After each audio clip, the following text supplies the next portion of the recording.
of those pods from the fruit company making cell phones. Yeah. And there's that's great, and you can get an amazing audio experience from a really high-end pair of headphones. But when you're in open air, 2-channel, and it's set up right, so you get the center image, the sound stage. It's all sort of holographic. It's emotional, right? Because your brain's like, I just don't understand what's happening here. DeVore Fidelity, the show partner of Not An Audiophile, the podcast. DeVore Fidelity has become one of the most acclaimed high-end companies in the world, and having heard the loudspeakers many times, I know why. They're all still handcrafted in Brooklyn, New York. We love how this iconic brand captures the excitement and breadth of the sound. Nothing brings you closer to the music than DeVore Fidelity. For a retailer near you, visit DeVoreFidelity.com.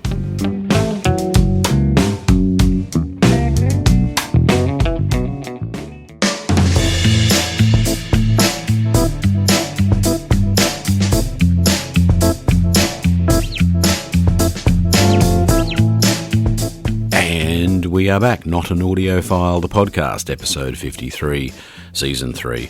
Recently, David Karatza and myself, Andrew Hutchison, were invited to a very significant celebration, the 80th birthday of both Klipsch and Onkyo, two, of course, well-known brands that are 80 years old. Kind of astounding. We saw some new products, amazing, the rebuilding, if you like, of the Onkyo range, and as far as 2-channel, and what's happening with Klipsch. We listened to all sorts of different things. It was all very exciting, and the most interesting part was Marcus Buckler spoke to us at length the next morning about all sorts of things, what's happening now, what's coming out, and the future. Have a listen. Hey, we're here with Marcus Buckler. Marcus, how are you? I'm doing fantastic. Happy to be here. You certainly look great, considering what happened last night. David is also with us. David? Hello. Hello. Good to be back. Yes. It is good to be back. There's so many things to talk about. I mean, last night, so it's the 80th anniversary of the two brands that you're master of. Well, really, what's your role? So the simple way to put it, I'm the training manager. Yes. Which was not a role previously had before the premium audio brands came together. Yes. So Klipsch, Onkyo, Integra. And I'm basically a trainer. That's the easy way to put it. I teach products. I like to say product education because I make it a point to live with everything that we make. I have a rule in my house. If it doesn't exist under my umbrella, it doesn't exist in my home. So I'm forced to live with whatever we have, the good, the bad, the indifferent. Well, there is... Okay, so just to outline for the listener, you very kindly invited us to a little soiree last night. It was very both informative and enjoyable, and I was probably most amazed by just simply the broad range of products that Klipsch have. Like, I mean, I knew you had active speakers and you had the old classics and your heritage series and what have you, but you know what I didn't know is about the connection that you've got with Nissan, which is I guess it's almost a fashion in the audio industry now to get your brand in a car, but I mean, in this case, it equates to serious sound, and that it doesn't always, it's not always the case, because a brand that was mentioned last night by your offsider, it's a clean podcast. A 4-letter word. We don't say four-letter words starting with B, but I mean, I had a car once with a 4-letter word starting with B audio system in it, and it was the most god-awful thing I'd ever heard. I mean, it was worse than their wave radio.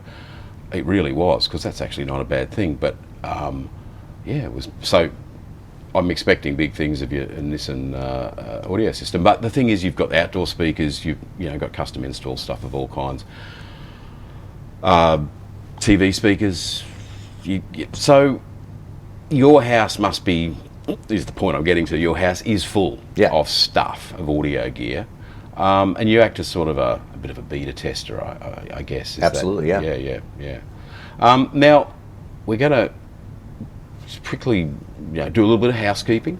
I mean, Klipsch, 80-year anniversary this year, which may be the oldest audio company in the world almost, I guess, that's functioning still. I think there are a couple coming up on 80s. Yes.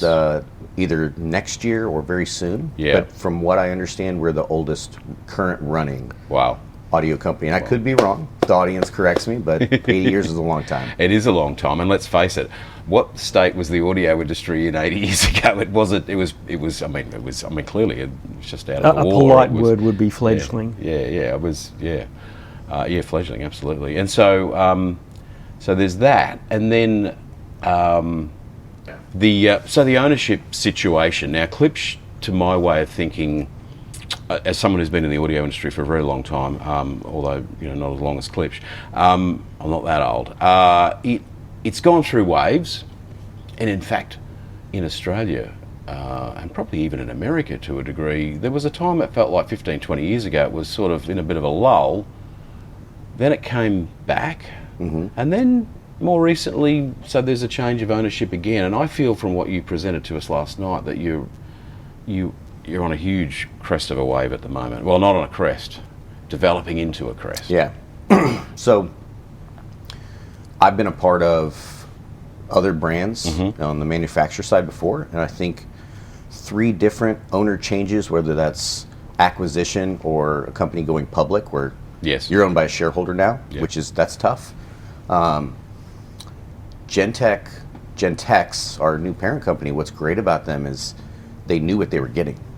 Yeah. It's not a private equity firm that comes in to take your margin, spend it at the end of every month. That would never And- happen. Yeah, that would never happen, right? But I understand people want to make money. My experience, private equity, is what a lot of companies are owned by, and that's okay. But it's not the best home for audio brands. So when you say private equity, I always use the analogy like a room full of accountants buys a HiFi company and in a period of 6 months destroys it. That's private equity? So, Or it's- and what is the difference that's how between it- that and what you're? that's how it feels. Yeah, Right. You yeah. always think it's a bunch of accountants because you're not their only brand. And when Yeah. when you look at what is the perceived margin rate of a passive speaker, I mean that's where, the accountant's pants get a little tight and they're really excited about it, right? Yeah, because They think look they're at gonna what make it a lot of costs money, in the but factory, but You've got to get the product out there. You got to innovate, and that costs a lot of money on the other side of it. Yeah, So, yep. being owned by a company that knew what they were getting and is a very, very solid company. yes, They're a OEM manufacturer for automotive technology, okay, and they have thousands of employees. They're based out of Michigan. Is that right? Okay. They have consistent growth. It's kind of like hitting the jackpot. it sounds like it. It really does. And not to, it's still honeymoon phase, but they want us to be better. That's the consistent message I hear from them. It's whether it's our booth at an event, the type Yeah. of product we make, Yes. they want us to go up market. And, a lot of times when we have a meeting, anyone that, whether it's marketing, training myself, product, they ask, what would it take to get to where you want to get this to? And the reason why I bring this up is not because we want to have a boring conversation about corporate, business. Is more what it can do, what this great situation can do for the potential buyer or listener of your very interesting loudspeakers and other products. And we'll get to the other products, which of course is Onkyo.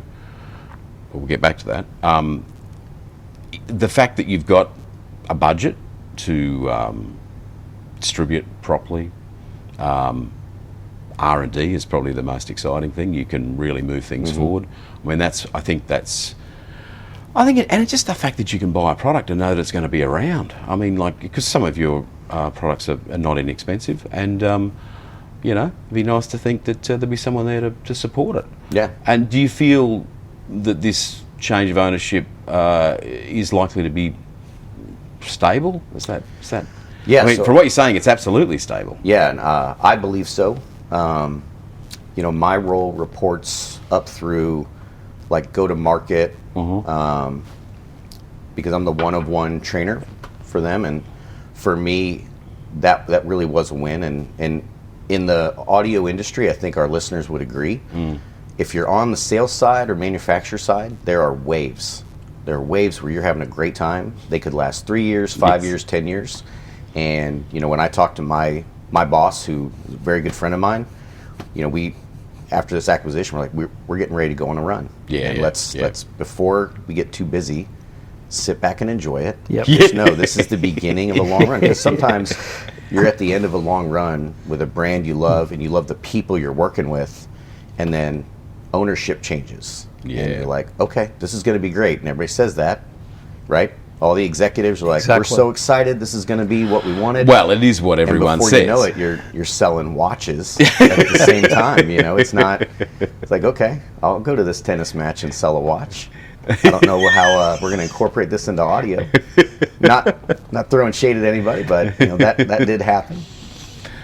Yeah, you've.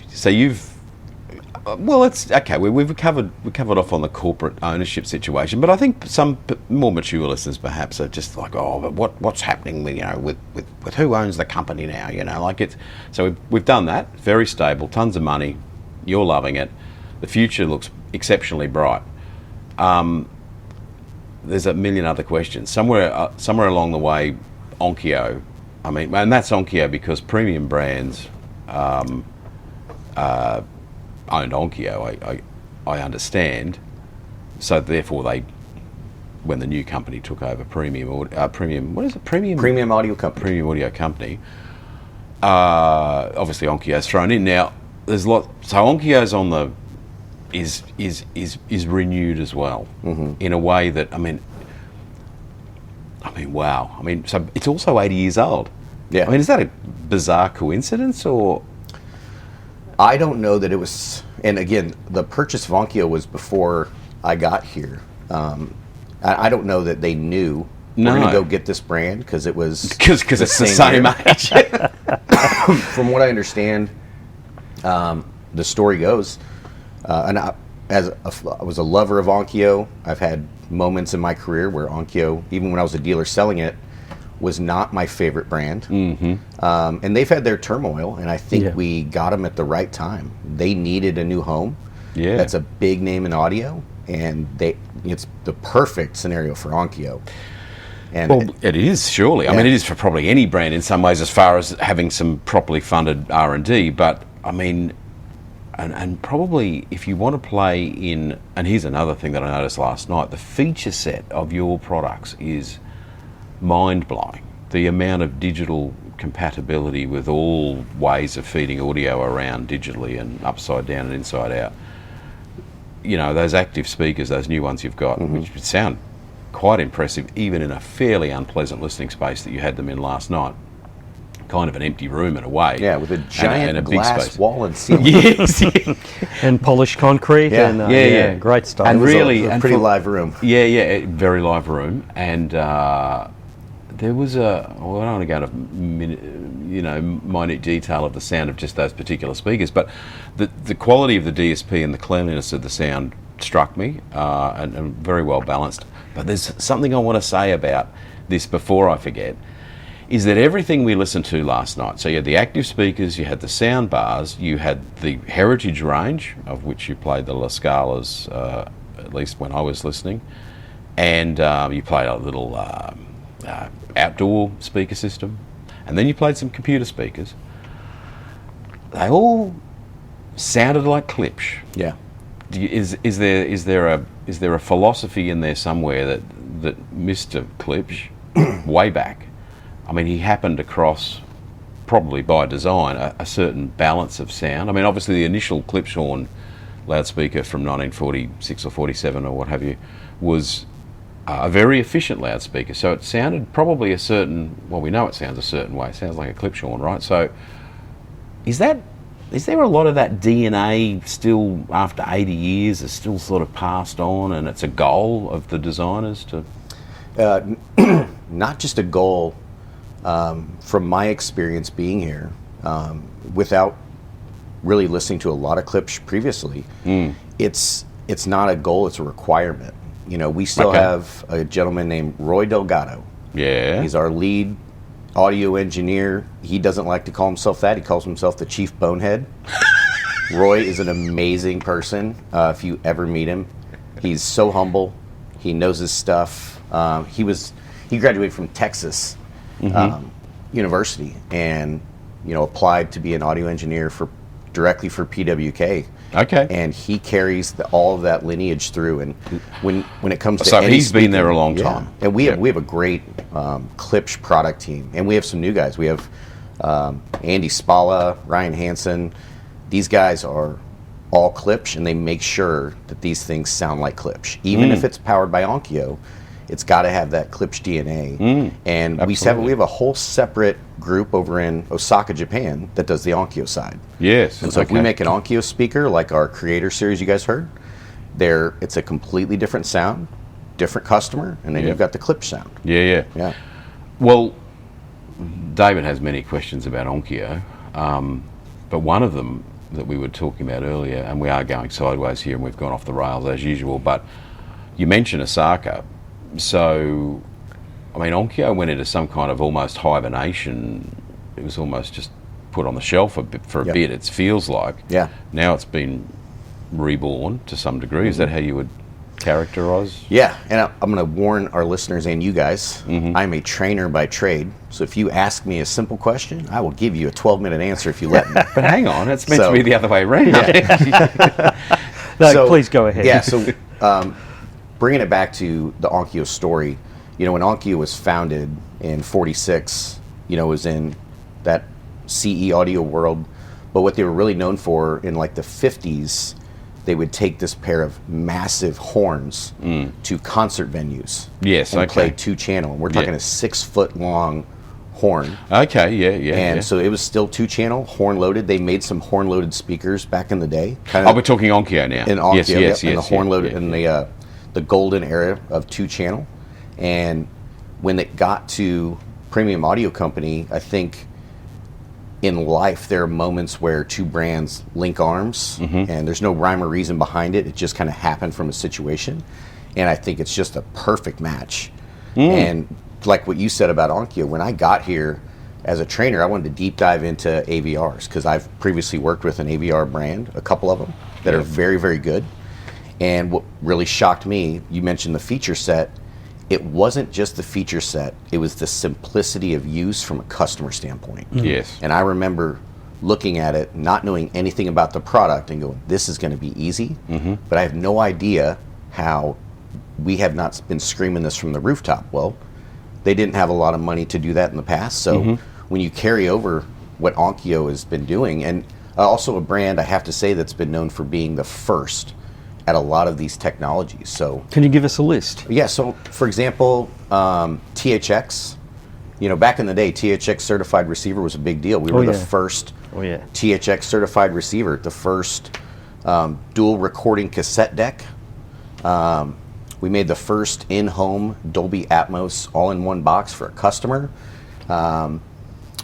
Works with Sonos, not make it works with Sonos, be a certified works with Sonos partner. That's a big deal. That's an ecosystem that is massive. Customers love it. And then today, like with our powered monitors you guys heard last night, I have not done all of the research. I don't currently know of a powered monitor that does Dolby Atmos virtualization.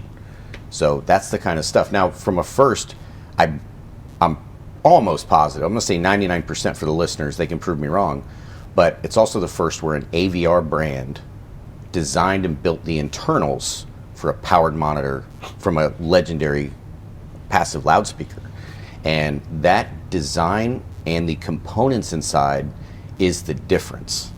And my number one thing, if you guys have not, our listeners, if you haven't heard them when they come out, anytime you have a powered monitor system and you hook it to a TV and you watch a movie, you're gonna be playing the throttle game, right? Especially if you're listening with, like I'll listen with my wife. Yeah. We're watching Top Gun Maverick and they're whispering, I crank up the volume, and then the jets take off and I gotta turn it down.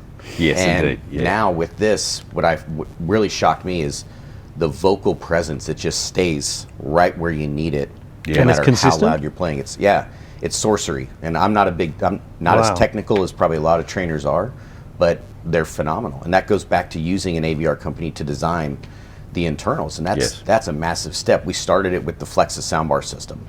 And that's another one that blew my mind. They work, they last longer, but the vocal presence is just top notch, and that comes from a horn-loaded tweeter in our Core 200. It's one of the best. I would, and I'll say this again, going on a tangent, but those two pairing together, we're going to make more and more products that do that, because the simplicity for the end user, the customer, Yes. that doesn't know the story, doesn't know a lot of either brand, they just bought it because someone recommended it. You know, they're going to have a great experience. Yeah, that's the question on my mind with all of these different audio systems and the compatibility that you offer. But how does it work? It's got to be. I mean, ultimately, in an ideal world, it's kind of kept sort of simple. It kind of just works, and clearly you've got the power to control that by having both brands working together. I know David wanted to ask. I mean, the Japanese connection with Onkyo, is it? It's intact.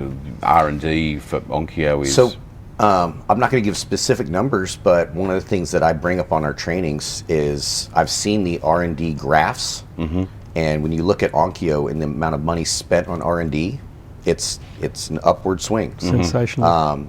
And from what I've seen, it's not like we double it every year, but it's a massive increase every year into Onkyo. And those guys over there are phenomenal. They come to the shows. They're responsive, even though there's a big time difference. If I need answer on a firmware update, there's a wonderful guy named Alec that answers everything we need. And one of my favorite stories of Alec is we were at our sales meeting and we had the Icon series that's out now, but at the time wasn't. And we want to show it to all of our favorite dealers here in the States. Actually, technically worldwide, they come from all over. And he landed, he must have had incredible jet lag, and the thing needed a firmware update, and he was having a tough time with it. And we're talking cocktail hour, it's probably 8 or 9 o'clock. I had a glass of very nice grape juice in my hand, and I walk in the room, and I'm getting ready to run some demos, and he's like, just 1 second, and he's just sitting Indian style on the floor waiting on this thing to update. He's like, I'll be back in 30 minutes. Went and got a refill. Came back and he is asleep, sitting up, staring at the amplifier. No. The guy wouldn't leave. That's a great And I was like, story. Alec, tap out, go get some That's rest. commitment. Not that big a deal. The previous firmware still sounded pretty good. Yeah. You know, but that's the thing. Well, Japanese precision. Yes, Yes, absolutely. and they'd put an effort in, and they wanted to show it off, I guess. So I think what I'm getting at is, for the sake of the listener, is that these companies, sometimes people assume, everything's made in China by a subcontracted manufacturer or something, and this is not the case with your brands, it seems. So my understanding is that the American-made products and your headquarters is in the same building that the founder bought in 1947 or something. I mean, It's one of the older buildings there. Yeah. And I'll give another shout out to our parent company. So when you get a new parent company, the proof's in the pudding. But one of the first things they wanted to do was get down to Hope. Yes. They took a tour. Yes. Which the executives do a lot. They're actually fantastic people.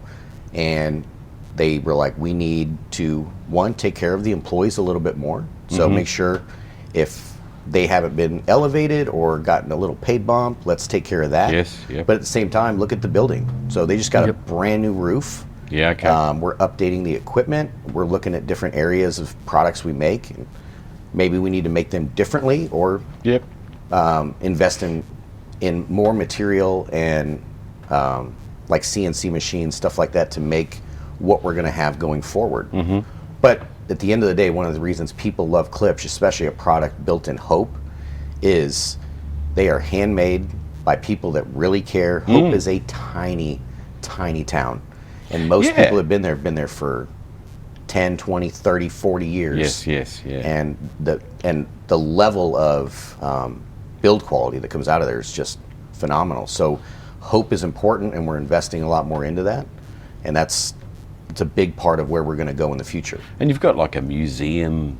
Yeah. Is there a factory tour or something? There is a museum. There is an annual pilgrimage. Okay. Where It sounds vaguely religious. Klipsch fans from all over Yeah. come down.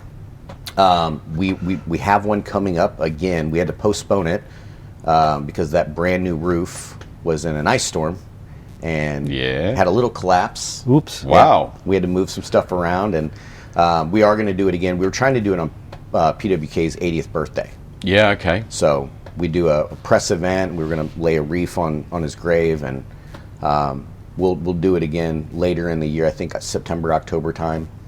So it's wild, the following that Klipsch had, and I say that as someone's been in the industry a long time, and I was not aware until I got here that there is a fan base that is just maniacal, because it is a different way to attack high-end audio.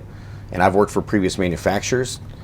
You know, some of the best in the business, I always say they are maniacal hunters for this elusive thing called distortion, right? And they build big cabinets and heavy speakers, and they have amplifiers that make incredible amount of power, or very clean power, and they work at that. And Paul W. Klipsch's famous saying is, no bullshit, right? He had the story goes, he had a lapel pin he'd put on the underneath his lapel, and it just said bullshit. And so we hand out little yellow pins that say bullshit on them. Sorry for the too many BS's. And if he was at an audio meeting and someone was talking marketing, we call this, right? He would just flip it over without saying a word. He had a really cool sense of humor, very dry. And that was it. And also the story goes, he once did it to his pastor or priest in church. Okay. And the second time, he was asked to leave. Yeah, all right. Can't imagine why. Yeah. You're clearly a character. And obviously, from what I understand, a broad range of skills, but obviously he was, like all of us sitting right here now, all attracted for good or bad reason or outcome to the audio biz, so to speak, or hi-fi equipment in general. I mean, obviously everyone starts off as a listener and an enthusiast, and if you really want to bathe in it, then you get into the business, I suppose. But it's there's an amazing history there. So to move sideways to Japan, so there's the facilities in Japan are in Osaka, and I'm going to admit that I don't remember whether Onkyo was always in Osaka, but I guess they were. I mean, is that... As far as I know, I believe that they've always been in Osaka. All right, well, we'll leave that alone since none of us are experts on whether they... But the point is... The timeline story I have has the Osaka Onkyo business is happening in Osaka, though. Yeah. Oh, that's great. Now, we're going to take a 2-second break. We'll be back with more serious questioning on the new Onkyo products and what's going on with heritage. March Audio. March Audio is a proud episode sponsor of the Not An Audiophile podcast. With a mission to provide superb technical performance and exceptional sound at modest prices, Alan March has designed a range of power amplifiers, a preamplifier, and a selection of stunning loudspeakers that you should check out now at marchaudio.com. And folks, we're back with Marcus Buckler from, well, it's still called Premium Audio Company. Yes, sir. I got it Nailed out it. eventually. All right. So that's right. Nothing's really changed. It's just that company has a different owner, and in turn that company owns Onkyo and Klipsch. We're both kind of keen on Onkyo. Aren't we, very David? much We're so. also here with David, by the way, and myself, said David Carrazza. We've been hogging the microphone. Yeah. Hog away. Onkyo. Yeah, it's an interesting company. I mean, I'm old enough to remember what I would consider the golden years of two-channel, which I would consider the 80s. This is when people like Pioneer, Sony, remember Sony? Mm-hmm. They used to make hi-fi. Yeah. Astonishing stuff. And a lot of other Japanese brands just made breathtaking pieces. And a lot of them were cost no object kind of devices too. Mm-hmm. The aesthetics, the UI, the UX were top notch, and the sound was pretty glorious. And then a lot of them just simply went away. They simply went away. And I remember, just as a sideline here too, with Sony or Sony, whatever part of the world you are pronouncing that word, I remember distinctly, I went to the AES show, I think it was 1999 or 2000, I've told this story before, but basically I heard the first SACD prototype player, and I was blown away. I thought, this is the future. Fantastic. And I heard... Turns out. Well, it turns out it wasn't. Well, it kind of was in a way. It kind of was, but... Because, I mean, high-res files, you've got tons of high-res compatibility, so I guess it's just the optical disc sort of faded away. Well, a bit. yeah. Although it's back. It's coming back. It's coming back, just like vinyl magically came back from the dead 15 years ago or whatever. But we digress, as we do. Well, it's an interesting thing. I don't want to digress, but a double digress, that Sure. is done in the trade. But the fact that you have a small suite of new Onkyo products, Marcus, one of them is a CD player. Mm-hmm. Thoughts? Yeah, so the CD player, all right. And why is it not a turntable? Well, don't know that we might not have a Hang on. turntable. Under development. I didn't say that. Nor did I. Sorry, Vinny. No, so the CD player for Onkyo, I'll give you guys the nuts and bolts of it. We make a CD carousel. Yeah, that's right. And that product Yeah. So that's is still, one of, it's still if available, not, hey? It's not just a product. It is one of the highest selling Onkyo products that we make. Get out of here. And you know, when it's in a retail store, Yeah. if it's on the shelf, it's gone that week and they get another one. And Yeah, it's that's- wild because that means the customer is out there, their CD player died, whether it was super high end or just a simple Yeah. carousel, and they have this collection of CDs and they're used to pushing a button, listening to my favorite track. I'm not worried about Wi-Fi. I'm not worried about an app. I know I Correct. push that button Yeah, and yeah. it plays my Music favorite comes song. out. That's Yeah, right. Yeah. And that customer needs that product replaced. And because everybody got out of it, For sure. we kept making it. And for the price, it's a solid piece. No, it is a good So with player. the new Icon series, Yeah. we built a more premium, full size. Okay. The C30 comes in silver or black to match the stack, like what we used to see, right? If I've got an integrated amp or a stereo and a preamp, it's the same size, same look, and it's in that Icon series, and it sounds phenomenal.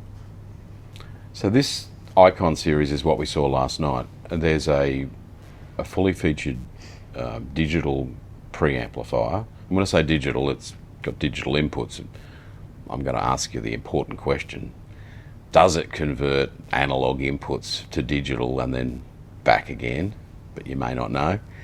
But annoyingly, it probably does. And obviously a power amp with beautiful looking VU meters. Is there an integrated amp as well? There is. Yeah, and the CD player, and then there's a couple of little all-in-one units. Yeah, two separate series. So we have our Icon series, which consists of our power amp with the VU meters. Yes. Not easy to make a futuristic company like Onkyo that's now looking to what can be in the future to go, hey, remember those old analog meters? We should put those back in. You know, a lot of renders of digital meters that look like analog, but we really wanted analog meters. And Yeah, well, they do look. The lighting was dim last Yeah. night, but they looked analog to me. Yeah. They look great, actually. It's so that's that, and then the little all-in-one units are not Icon series. that's the Muse series. Okay. Yeah, so the Muse series is different customer base. So the Icon series, for me, that was the product I personally am most excited about. I've got a townhouse in Atlanta, Georgia, and big fireplace, shelves on the right, and I cleared out a shelf, and I let the wife know, this is my shelf. So I'm going to move the pictures up, the little plants, but that's where my Icon stack's going. So a power amp and a preamp. You know, they have XLR connections. Yeah, And yep. so you get a balanced connection. I've got a pretty decent phono stage built in. For the price point, it's solid. But we talked about the ease of use of Onkyo. All of the streaming services that we would expect from an Onkyo AVR, they're built into the preamp. So Yes. you're an endpoint for all the usual suspects in the streaming world. So if you've got your favorite app, you don't have to leave it. We upgraded the Onkyo app, which we spent a lot of time on, so it makes the end user's experience much, much easier. I talk about that a lot in the AVR world because an AVR remote has 9,000 buttons. Oh, yeah. I know what 3 of them do. Yeah. And I don't want a customer to use an AVR remote if possible. Download that app to a tablet. Yes. and it feels like a control system did from 2013.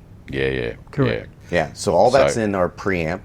The integrated amp, you don't really lose much. That's what that product I think is going to do extremely well. Yes. You don't get the meters. No. You lose about 20 watts of power. Still get Class AB amplification. Class though. AB amplification. Yeah. You don't have the separation of your amp and electronics, which you can definitely benefit the experience, but it's all in one. It's about half the price, Yes. a little less than half the price of the stack of the Icon series. And it's Roon compliant. Yeah, That's room ready. great. Yeah. That's really good. Yeah, so it's got virtually everything. Like, so Spotify, Tidal, I think you mentioned that that service that's disappeared is not on it, but Pandora. Cobuzz. Pandora, yeah. But so it's got Cobuzz as well. Pandora we removed from a lot of our Yeah. products. For sure. Not a big deal though because we have Apple AirPlay, Yeah. Google Chromecast, so if they've got it on their phone, they can send it directly It's such to a it. thoroughly modern product in every way. Yeah. With VU meters. The other that I need people to know this too, but our AVR lineup, we have a lot, and we didn't use all the components from that. So when you look at like even the speaker terminals, they feel like a premium experience. So it's a different terminal in the back. Simple things like the removable power cord, right? Audiophiles like us, whether it makes a difference or not. I believe in power cords. I probably spent $200 on power cords. That's a pretty sensible Yeah. purchase in a power cord, unlike... I've had a dealer loan me, $1,000 power cord before. How'd you go with that? I used it for a month. I loved it. Power still got through, I right? feel like I heard it, but I remember being like, You "Well, I'm not. cynic. I've got it. He got me. Like I'm not keeping it. Yeah, I'm taking yeah. it back. Just that's out of my budget. And the world of audio, we like to tinker, and there's that, graph of diminishing returns. Is it course. if you can hear it, man, knock yourself out. Oh, yeah, absolutely. Yeah, we're a great believer of choose your own adventure at Not An Correct. Audiophile. Your own audio adventure.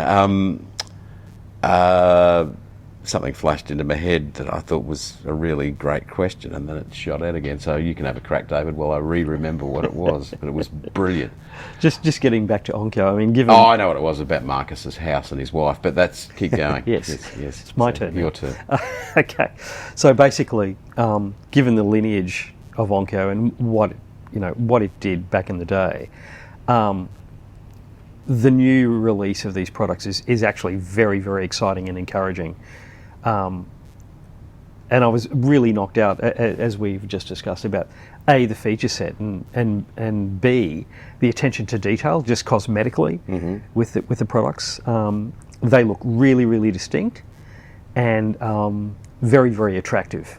So I'm just wondering, and you don't have to, we haven't signed NDAs or anything, but you don't have to divulge what's coming per se, but where do you think this is going? Do you think Onkyo is going to start pursuing that end of the market again and with a diversity of products, or what's your feeling? That's a good question. On the manufacturer side, we can make the coolest products that we think we want to make, but at the end of the day, if they don't do well in the marketplace, the consumer doesn't want it. Yes. Yeah, for sure. So now there's a lot of excitement behind Onkyo Icon series, so I hope we continue with that. My spiel to a lot of people is this is the return to HiFi for Onkyo. Let's knock out the basics of what we didn't have in the marketplace. So the great integrated amp, we've got the power amp, preamp stack, CD player, and I hope we continue that. And a lot of it is from feedback from dealers, reviewers, of where they see the trends going. Like I'd love to see 2 big monoblocks, with a giant meter on each side. With a giant meter. Yeah, I would love to see it. That's just me personally. But we are building stuff like that. I mean, at CES, we showed some renderings of our next lineup of AVR, which has a completely new look. We got a big screen in the middle. Nice. We have some prototypes. Now, again, these are not guaranteed to come out. Yeah, wink, for sure. wink. But we'll have a processor that can do big theaters, 15 channel, 6 subwoofer type things. Yeah, okay. Dedicated power amps for theater. Yes. That's something we don't have right now, and I think that's a big opening into that marketplace for dedicated theaters in a house where you're not getting into the price point of a lot of the really elite brands, which are, you know, presenting a sort of a value for money solution in digits. the upper end of the and that's but one not of the benefits, highest end of the one of the cinema benefits thing, of Onkyo, and that's again one of the things I'm so excited about the Icon series is the price point of what you can get a separate stack and have VU meters, and at that, and you're seeing other brands that do it, and they have a lot of them are all in one, and there's some great examples out there, but the separate stack at that price point, I think, is really exciting. Do we? I don't think we know it doesn't. Hey, we're an international podcast. You can tell us the US price. You probably know what that is. $19.99. So our power amps, $19.99 US. Yes. The preamp is $19.99 US, and the integrated is $16.99 US. Oh wow, that's sharp. That's insane. Yeah, that's wow. Given the feature set and the aesthetic. And if you want to go down the wiggly meter stuff too, there's nothing anywhere near that price that'll do it. No, that's super impressive. Yeah. What I was going to ask was, clearly you love music, you love hi-fi. You know, it's how you ended up in the business, I assume. But you spoke very enthusiastically last night about your demo track choices and gave us a little insight into the choice, and it's all great music. You're clearly a fan. Do you play an instrument? Because you sort of were doing a little bit of air sort of. Yeah, I'm a great air guitarist. I'm not a musician, and I say that proudly in this industry. Well, no one in this industry here's why. Are they? In David's this industry, a it is a keyboardist. lot of musicians that on the side worked at a hi-fi shop because Yes, they wanted to be around the gear. Yeah. My story couldn't be any different. I was in the golf industry. I was a golf pro in Branson, Missouri after college. My college roommate, my best friend, he was a musician. Okay. Worked at a musical instrument store, and at that time, Best Buy in the U.S. was putting high-end musical instrument stores as a test in big Best Buys around the country. Yeah, okay, yep. He got hired by them. Right. And in the winter, the golf course was closed for 3 months, and I'd hang out. Maybe I'd go to the pro shop and play cards with the old guys. Yeah. And he's like, you need to come work in this Magnolia Audio Video. Okay. And they'll pay you a lot of money and just sell stuff. He's like, you sell stuff all the time. And I was like, nah. And about year 3, I said, I'll give it a go. Yeah, okay. And so I started part-time, loved it, and within 3 months, they were like, you know, we got a supervisor spot open to run the store. And I ran a golf course pro shop, so I was in management. I loved the management side of it. I was not instantly drawn to audio until I was doing inventory. I'll remember the morning. Inventory, 6 in the morning. I'm not a morning person. I went to one of the systems, turned it on. John Mayer's Where the Light Is album was playing, and it just started. And by the time I was done doing inventory that day, the whole album went, and I went and bought the CD. I bought the Blu-ray. I used my promotion money to buy a Pioneer Elite receiver. I bought a pair of Bowers & Wilkins CM1s. Got home, some AudioQuest cables. I had my little apartment, plugged it in, and I bought that album on vinyl, and it changed my life. I remember hearing music, instruments. I heard guitar. I wanted to instantly play guitar like John Mayer. Now, I bought a Fender because I got a discount in the music instrument store. So I bought this red Fender, a little amp, and I couldn't play Twinkle, Twinkle, Little Star. But I remember the drums. There was a track in that, the live version of Vultures, and the kick drum in the beginning, I just couldn't turn it up loud enough. Because for me, bass was what I had in my car. Yes. You know, and I'd play some hip hop and it felt cool. And then when you hear bass on an instrument that sounds accurate, whoa. Yeah. You know, I played that track Into the Void from Nine Inch Nails. That was the first track I ever heard on a really high-end system. And again, I was in a, treated room, and a very experienced designer, a guy named Perry Weber, played that track for me, and I was like, oh my God, I had no idea. And it changed my mind, right? Yeah, I hear it in the center, but there's no speaker there. Yes. And then I went down the journey, and that was my drug, and I couldn't stop from there on. Stereonet.com. Forums, classifieds, news and reviews, opinion pieces, Mark Rushton has built one hell of a website, stereonet.com. Take a look today. Amazing. It's great to hear those stories. I mean, my story is much simpler. I just like the look of the VU meters and the silver knobs. I think I'm attracted to like manufactured, beautifully crafted products to some degree. Although, of course, the music is what gets you over the line. I mean, it was really actually all about the music. But and I think particularly in the 70s, it was like most stereos sounded really bad, so hi-fi stood out. Just very quickly, as a segue, there was a time a few years ago I was lecturing at the Conservatorium of Music, and my students would line up outside the lecture theatre, and invariably they'd have their laptops open or their phones going, and all you could hear was quack, quack, quack, quack, quack, quack, quack. And I'm thinking, Jesus, Mary and Joseph, how can you listen to that, Yeah. So halfway through the lecture, this was really bugging me in my head, and I stopped them and I said, look, can I have a show of hands of how many people have a 2-channel stereo system at home? And out of a class of 80, 2 hands went up. Yeah. And then the penny dropped for me. I'm thinking, shit, they have no idea. They've got no strong frame of reference on how good stereo can be. So I invited a few. I said, like, I've got a space Thursday night. I've got seating for 4. Come on over to my place. I'll cook you a slap-up Italian meal, and we'll sit down in front of the. I can't say the brands, can I? No. I think you can, as long as they're Klipsch and Onkyo. Far away. Yeah, well, it wasn't Klipsch and Onkyo, sorry. Anyway, they sat down. The stylus hit the vinyl, and it's that whole cliche of the jaws dropping, the involuntarily forward-moving torsos, and the WTF bloody comic dialogue box above their heads, and I couldn't get them out of there. I had to chuck them out at 10:30. Yeah. And it's really at that moment I thought, shit, we've got a whole generation that have no idea about how good 2-channel audio can sound, and I think we've still got that problem. So I bring that up a lot, and I'm going to tie this back into kind of where I came from in this industry.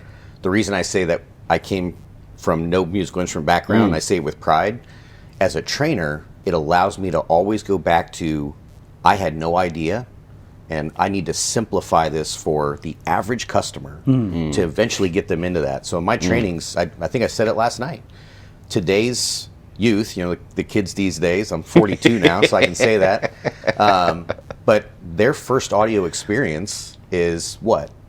It's a pair of white pods that go in your ear made by a fruit company that makes cell phones. And when they want to listen better, they can take their music everywhere they want. All the songs are in their pocket. They want to listen better, they go back to the store and they buy the pro version of those pods from the fruit company making cell phones. Yeah. And that's great, and you can get an amazing audio experience from a really high-end pair of headphones.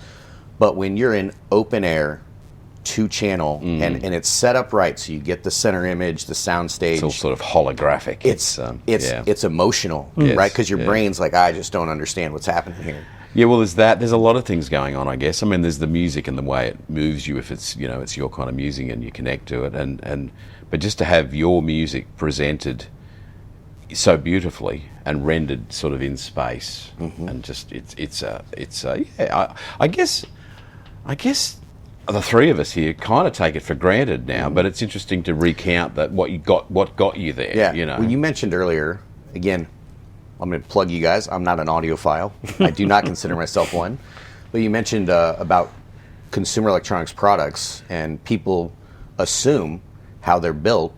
I don't think the average consumer thinks about it at all. Oh, they have a brand, and they just assume everything that goes in this was rainbows and unicorns made by that brand. Not, we want to make this product at this price point with this margin rate, so we've got to find a vendor that makes this piece and a vendor that makes this piece. Oh, yeah. And I'll say that for even the brands I've worked for in the past, and everyone's guilty of it. Of course. Yeah. Right? We've got a revenue problem, let's make this piece. We think the industry's going here, but you don't use all the correct components all the time. No. It's the way it works, whether it could be out of stock or the vendors no longer exist.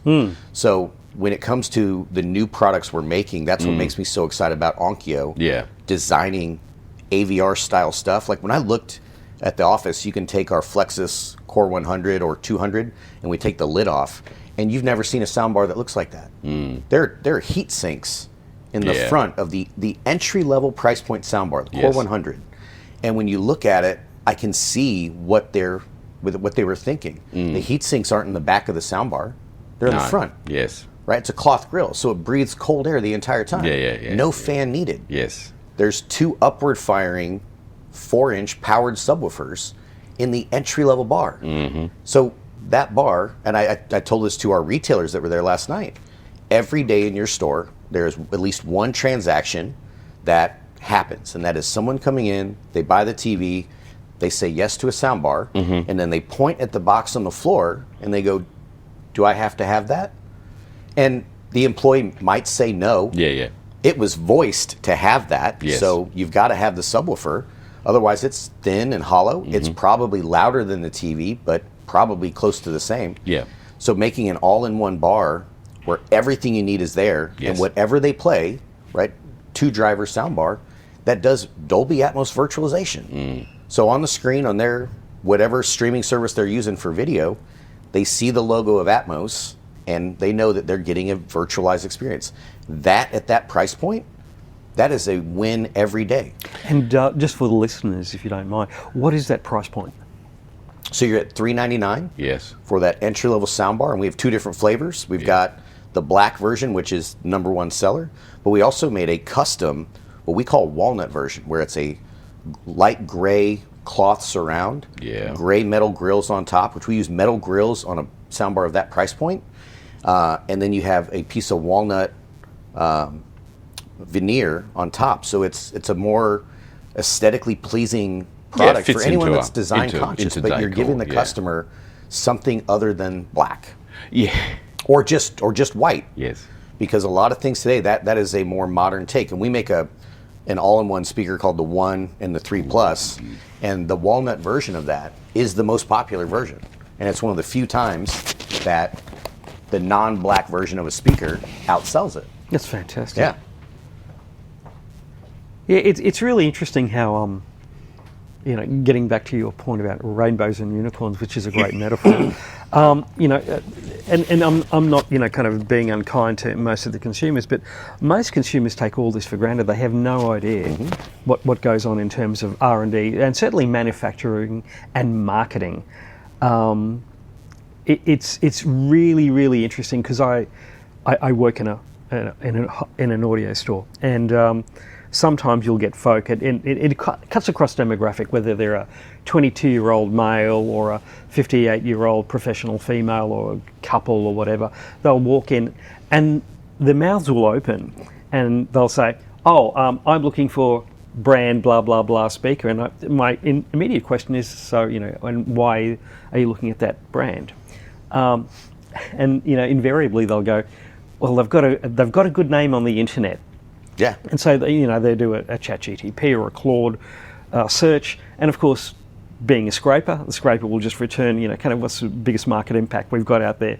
And I said, well, okay, that may well be true that this brand is good. It might be good for you too. We have it, but let's have a listen to a few things. So, and again, there's all this kind of birch beating on their chests, going, kind of, I'm not worthy, I'm not an audiophile, and I can't hear the difference. That's an unfortunate trait, isn't it? But it is, and I'm thinking, well, hang on, there's a license that you've got to pass. Well, this is bullshit. I mean, you've just all I say to them is, look, forget about that. You've gone down too many Reddit rabbit holes. So all you have to do is sit down. I'll play a track that you like, and and I'll switch between 3 speakers, and you tell me what sounds best to you. That's a good call. And when I managed a hi-fi shop, I had a team of, I think, 10 designers, 8 or 10, and a lot of them wanted to play the hi-fi track. Dim the lights. Not that's a great demo. But on a Saturday, you've got shoppers. And they're in and out. And I would tell them, find what's really popular right now. And this is a true story.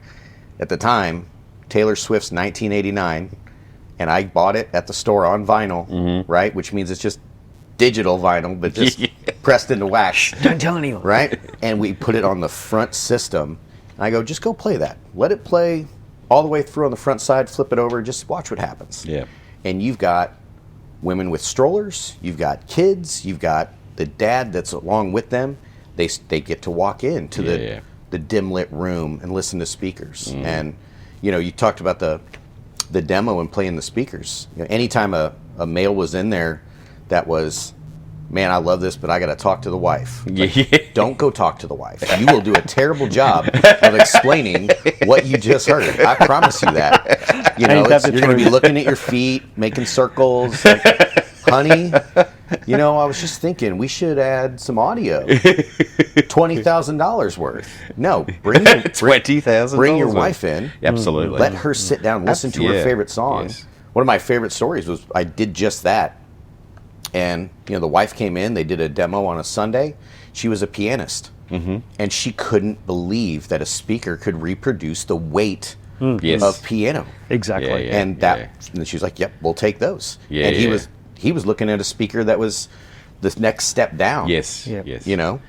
This is a parallel to my student experience too. Like I'll use the phrase old timers because there's a lot of invariably older gentlemen who have grown up through the past decades, and they love their audio, but they're in God's waiting room.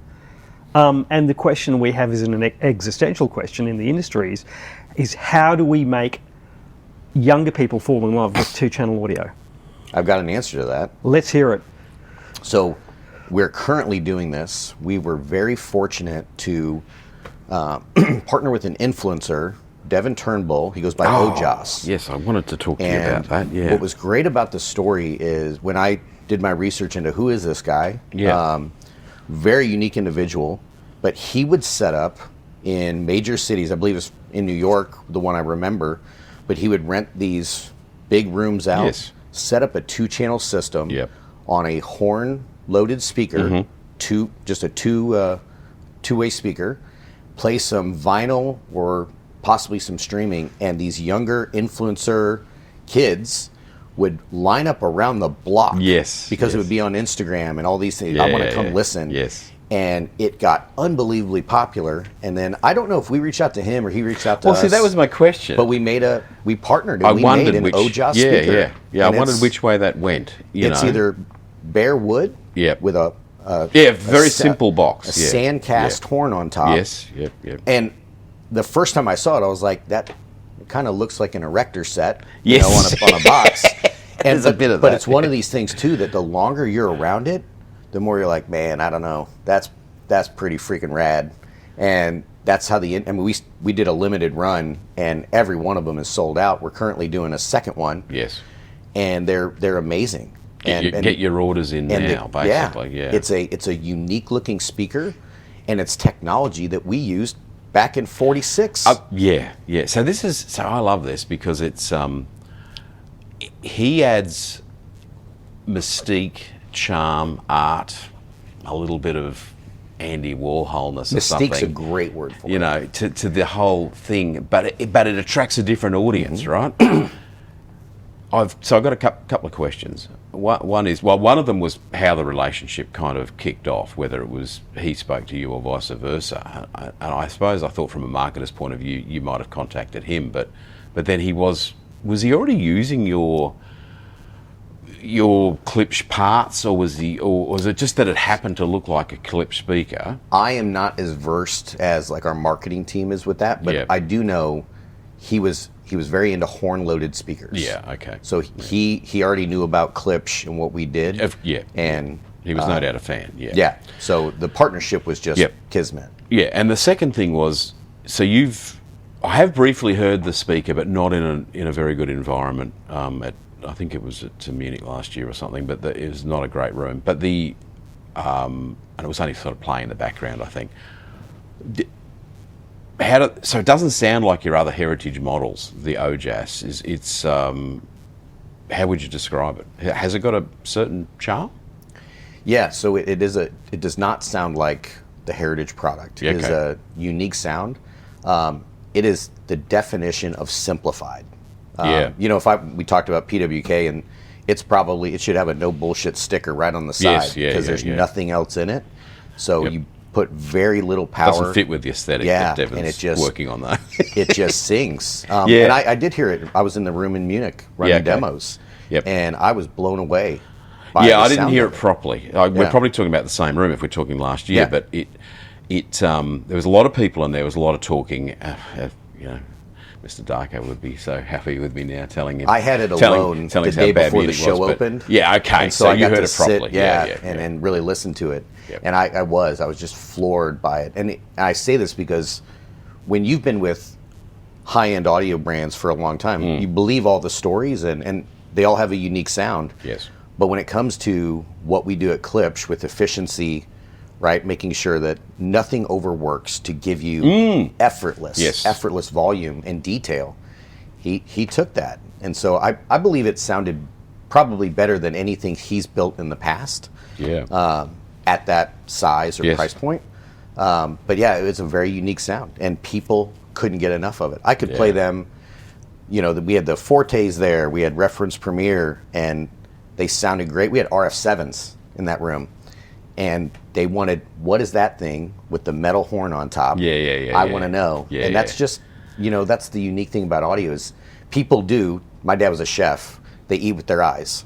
Yes. So when you see a speaker that's beautiful, or just what your taste are. Well, it's this slightly artful, bare bones functionality to it that's kind of attractive, and obviously it works for him. It's what he likes, and he's created this. And so you were saying last night, and I saw something on Instagram that he's in Milan or something at the moment.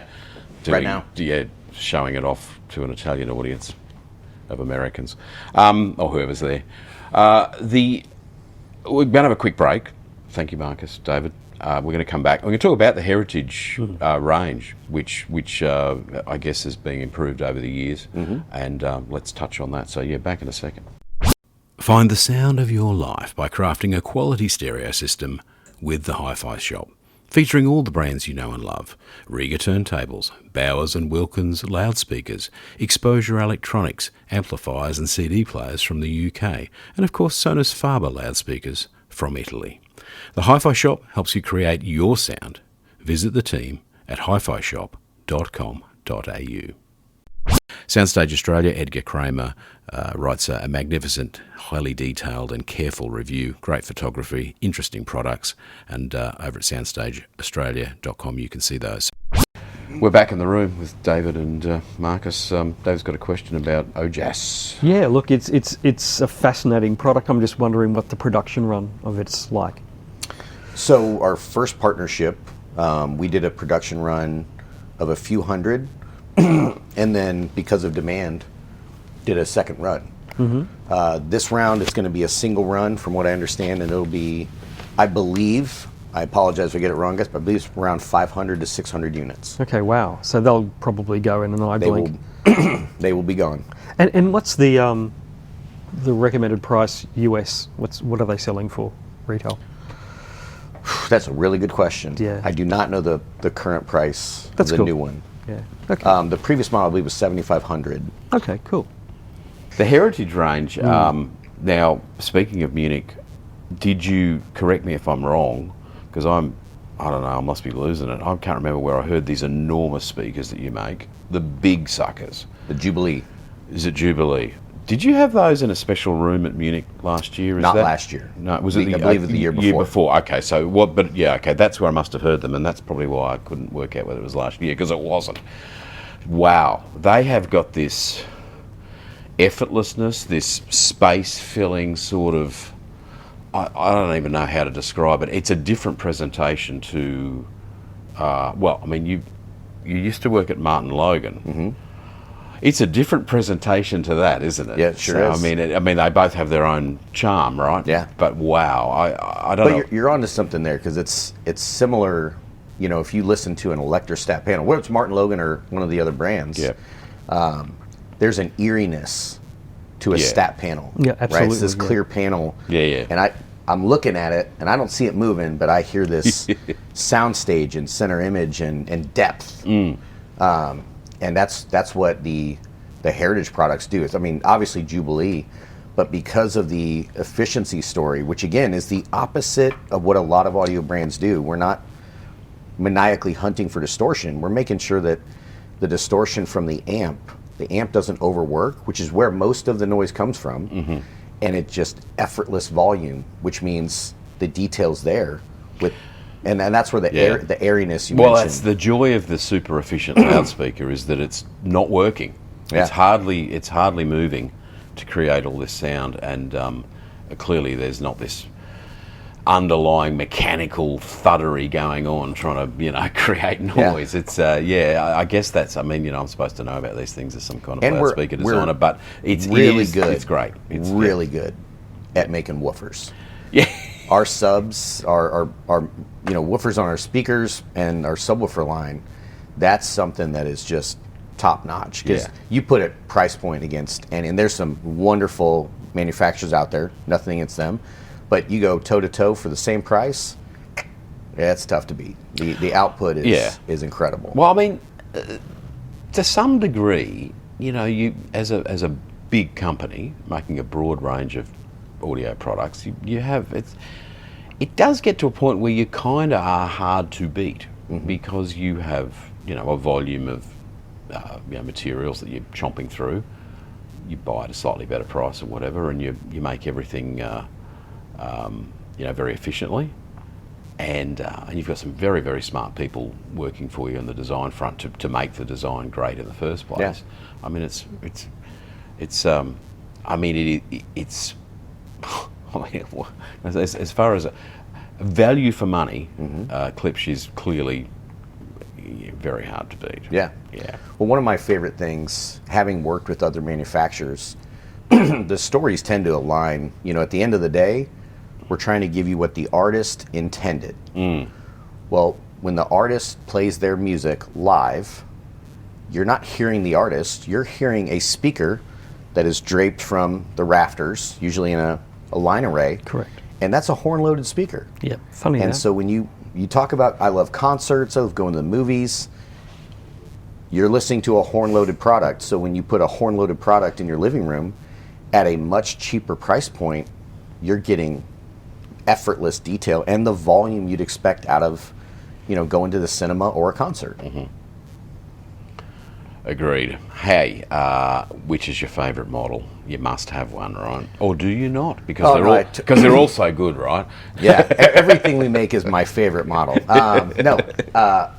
It's evolved over the 3 years. So I love what the Forte brings to a customer, the Forte 4, because the big bass reflex driver on the back effortlessly gives you a lot of bass when needed.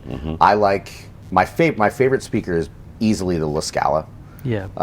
Why is that? So it's because of the uniqueness. It is horn loaded all the way through, and the more songs I listen to it, the more I love it.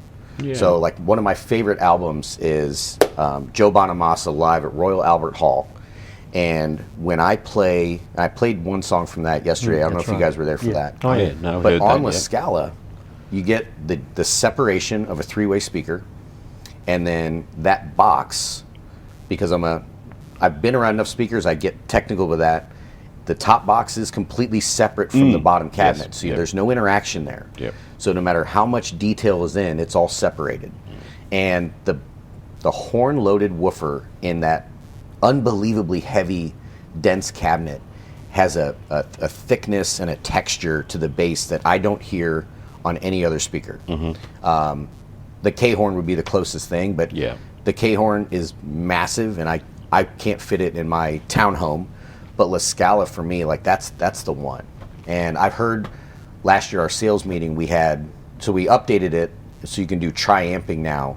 We have the active crossover technology we brought down from Jubilee. That's what you're talking about, the La Scala. La Scala. Yeah, that's what I noticed last night. I had a look behind, and I'm like, what the hell is going on there? Exactly. There's a lot of doings. We updated the K-horn, Yep. so AK7 and the La Scala, which is the AL6, to do tri-amping. And we had 3 Onkyo Icon stereo amps, the preamp on La Scala, and we were in this massive ballroom with a crystal chandelier at a Pinehurst, and we would just rip that thing. And what was great about it is our dealers, I'd walk in to check on the room, make sure it was locked at midnight, 1 in the morning, and we had these guys from South America that were in there like, no, I'll make sure I shut the door. And I bet they were in there till 2 in the morning. Is that right? Just listening to a lot of jazz. Yeah, okay. But that system for me, for that price point, that's a life-changing system. It doesn't sound like anything else, because you can't get it without that horn-loaded bottom end, and it's so unique, and that's what I really love.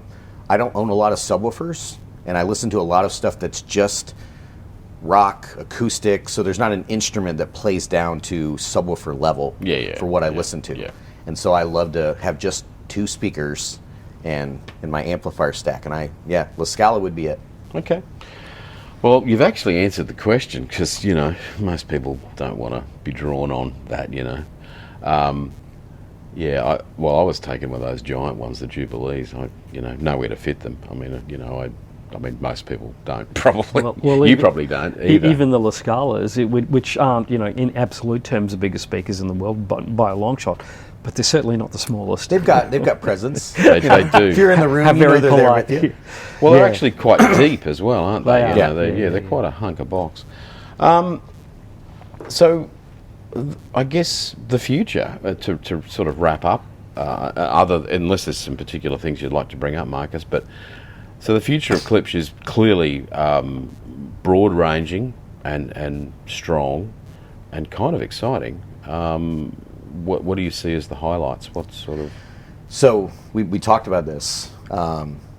Today's customer, the new customer. How do we bring younger people or even people in their 30s that are now successful and they've got some money and they want to... I love music. They travel, they go to concerts, and they want to bring that experience home. But I need it to be, all in one. Our powered monitors, now that they do Dolby Atmos virtualization, again, I'll go back to that vocal clarity that I'm getting out of these powered monitors is incredible, and that's important. Yes. But I go back to, we talked about young customers. It doesn't have to be music. Our Pro Media Lumina speakers, the Pro Media prior computer speaker was one of the best-selling products we've ever made. Sorry, I talked a lot last night for our listeners. Yes, you did. A little hoarse on the voice. So that was one of our best-selling products of all time. Yeah. And it's, micro Tractrix, horn-loaded, and it has a Klipsch sound, but on my computer. Well, today, with Pro Media Lumina, the gamer is not listening to a lot of music. It's the music in the background of the game. Yep. But if they're doing a racing game, I want it to sound like I'm at an F1 race. If I'm doing a first-person shooter game, or anything from the games that never end, they always have this music in the background, and they stay on for 3 days in a row. Yep. But it brings you closer to your favorite content. But my thing with vinyl, why did vinyl make a comeback? Because it's cool, it's fun, and it makes me feel closer to my favorite artist. Yeah. I don't have a lot of vinyl, but all my favorite artists, I have it. Yep. Even if it's not analog recorded. For sure. I have it because I like it. It makes it fun. So today's customer, we want them to have an experience at a price point that is not entry level. We're not trying to make cheap products, but where they pay for a premium product, gives them everything they want, and they're going to have it for a long time. And that's the Flexus soundbar, the new Pro Media Lumina, our powered monitors. They're coming in at these mid to, you can go very premium price point, but it's everything you need in one. Because if you think of the 5s, well, if I bought an AVR and a good pair of reference Premier speakers, some speaker wire, and set it up, I mean, I'm getting pretty close to that price point anyway. Yep. Everything's all in one, and the benefit of powered products these days is, an engineer, that's kind of the dream. The driver you're using, Yep. The cabinet, Yep. and the amplifier, so voicing of it is Well, it's easier. effortless. Look, you're preaching to the choir here. I've owned and used dozens of actives over the years, and done right, done correctly, they're astonishing, because there's nothing on the planet that has that footprint. Yeah. And has that SPL. The thing that I really liked is for it the scale, for the scale, for the size. Yeah, that's what I'm on about. I mean, when you played the and last the accuracy, right? the last pair of actives last night, the 9s. Yeah, the 9s. I have a pair of those. I was, and I'm a pretty jaundiced kind of guy with a lot of speakers, thinking, okay, there's got to be a flaw here. But for the money, they're astonishing, man. Yeah. They're seriously good. Yeah. They're My first favorite speaker when I got here, yes, as an outsider, was the 7s. The 7s in walnut. I was like, that's a beautiful speaker, and it looks balanced. You see like a balanced product, like it's not too wide, not too tall. Yep. That's it. And then I got a pair of the McLaren 9s, which I have in my. I'm a car guy. So I spend a lot of time in my garage, and I have them down there, and that is my system. But I run it out of the TV right in there, one wire, and it's everything I need. I heard them at a show. I was astounded. They huge sound. It's massive sound. Yeah. I was going to, I mean, I think the thing with Active is that it's another flavour of audio. This is the thing, is that because, it's all very well going, that's the way to do it, but it is a way to do it. It's the way to do it if you're trying to get the most accurate, biggest sound out of the smallest space, most efficiently and with the least amount of boxes and stuff. But I'll go back to the Jubilees and say that a big stack of Onkyo with the Jubilees is very different and very enjoyable presentation. We were talking about Martin Logan and, kind of... Yet another presentation. Again... Style of presentation. A few episodes ago, we were talking about all the panels I used to own. Yes. Yeah. I mean, I've kind of had and experienced all these topologies, and they all have their discrete secret sauce, as you're talking about. So none of them are essentially right or wrong. It's just like, kind of it's... Hey, as we always say, it's kind of like Wayne. Wayne. I had Wayne this morning. Yeah, too much Wayne. Wayne last night. Too much Well, free it kind wine. of is. At the end of the day, it's kind of we can be as empirical as we want and say, well, this is flat and there's no distortion and blah blah blah. But if the person doesn't like the sound of it, they move to the next one. So that's the great fun about this hobby. There's lots of choices. And look, so a couple of things to wrap up on. Speaking of cars, although a Nissan Patrol is definitely not a car, but don't get me started. But your offsider last night said a very interesting thing, and I apologise for not remembering his name, the local gentleman who mentioned he went to the Nissan function. Harrison. Yeah. Hell of an interesting guy. And he was kind of impressed being absorbed into the inner world of the automotive industry briefly. The point is they got this giant truck with a hell of a stereo in it.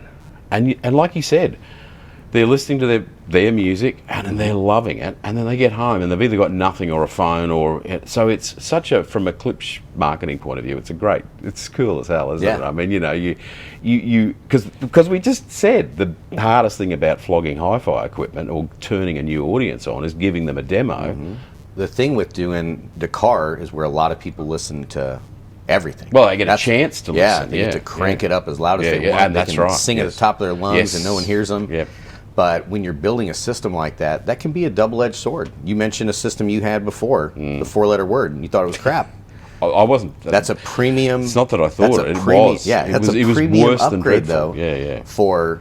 For that car. Yeah. And if it's not good, well, that's you did not gain a customer. No, they blew it. So with these new systems, one, they're unique based on the vehicle they're in, and they're refined for that. So the Patrol 12-speaker system, it is a very similar to like what we do with the Infinity system, which is that's kind of our flagship, reference Premier.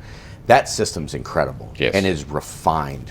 When you go to a Ram truck, that system that's a RF7 slap you in the face, subwoofers, right? I want to hear the V8 roll, and then I want Motley Crue playing. I want subs going, and it's going to melt my face off. So the team's doing a phenomenal job of making sure you fitting the personality of the audio system to the vehicle. No, that's great. I love that, David. I've got one final question. I'm going to reserve it. Final thoughts. Yeah, it's and I've got to be frank here. I'm really delighted that there's this kind of renaissance. Certainly with Klipsch, but even more excitedly with Onkyo.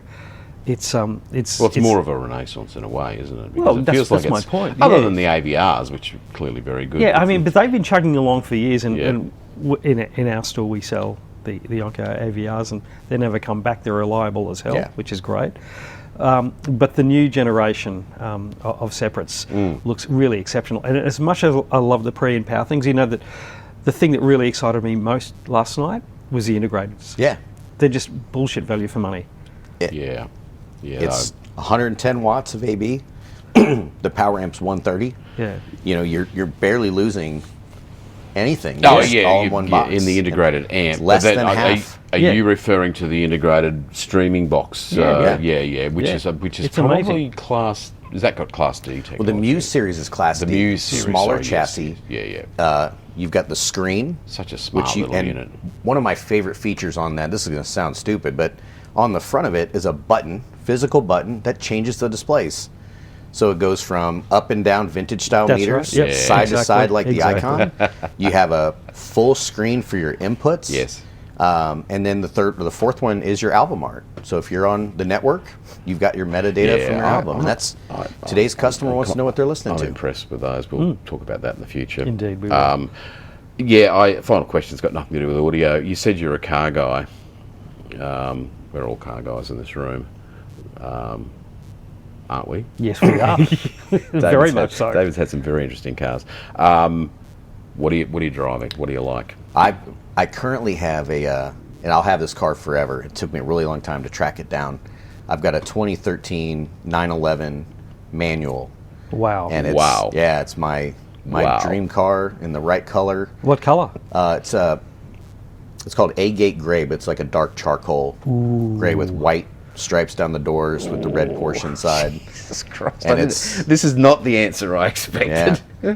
But I've had... I was imagining Camaro. So I'm an American guy. I went to Ozark Tech for college, and I did automotive technology. Yeah, okay. So shout out OTC.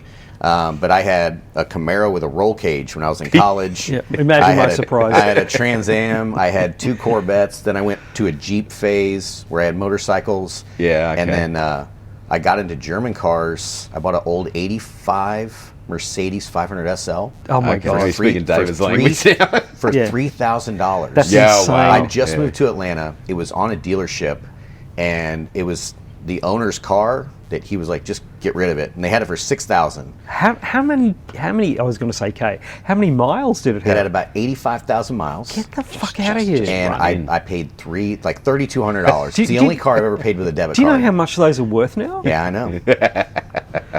And so I went into restore dear. mode, and I drove it for a while. I did my store visits when I was a market Is manager that for right? Magnolia. Yeah, it was awesome. But my first car was an 83 turbo diesel station wagon, the 300 TD. Yeah. And it's not cool when you're 16, but I look back now like, man, I would love that car. Well, I That not will dri- the they've gotta TDs become will cool. survive an atomic bomb. Yeah. Yes. No, Yeah. what they don't survive is cockroach driving cars? it off of a bridge Oh. on a gravel road. That's what I No did. I sure did. My way. dad was so mad. But No shit. what's great is I hit the cul-de-sac, and the car kind of ramped up on it. The engine popped through the hood, and then Jesus. it started to teeter, and it fell over. But the car's so long, Yeah. it never went in the creek. It stretched across the creek. And so I'm about 3 feet off the water. My buddy undoes his seatbelt and is leaning against the door, and we're sideways. And I'm about to say, "Don't touch the handle," Yeah. and he opens it and falls straight. And I'm hanging out there just dying laughing. But it was And I look back like, man, I wish I had that car still. That was so great. Yeah. Pre-crashed. It was Yeah. in better shape at that point. Hey, thank you, Marcus. Thank you for your time. Thank you for your insights. Thank you guys for having and me. thank you Thank for you. your amusing car stories. I'm going to tell you one last thing. Yeah, please. Oh, yeah, please So, do. I love a good dad joke. I put a lot of them into my trainings, and I'm only saying this to warn the listeners because the guys that know me know the tone changes when I go into dad joke mode. So I'm going to start a story. So at Premium Audio Company, we will build anything audio-wise that a customer could want. Anything. And one day I'm Sure. walking into our audio designer's office, and I hear some music playing, and I'm looking around. I don't see any active speakers playing, and I look over, and it's coming from the printer. Okay. And I looked over at the engineer. I was like, "Did you put a speaker in the printer?" And he goes, "Nah, it's just the paper jamming."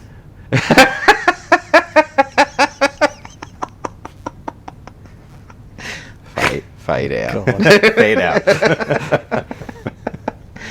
Oh dear. I have many dad jokes, but I can't remember any of them right now because I also have no memory. But they're pretty bad as well. They're not as That's up there with the baddest.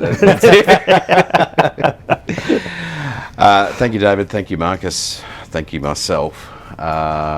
It's been a great time Thank you for joining in. Thank you for last night. I was very taken with just the amount of excellent products you've got. Such a broad range. It's a big company. It looks like it has a very stable, exciting future. It's great for both brands. Thank you again. Yeah. Thank you guys. Cheers. Pleasure.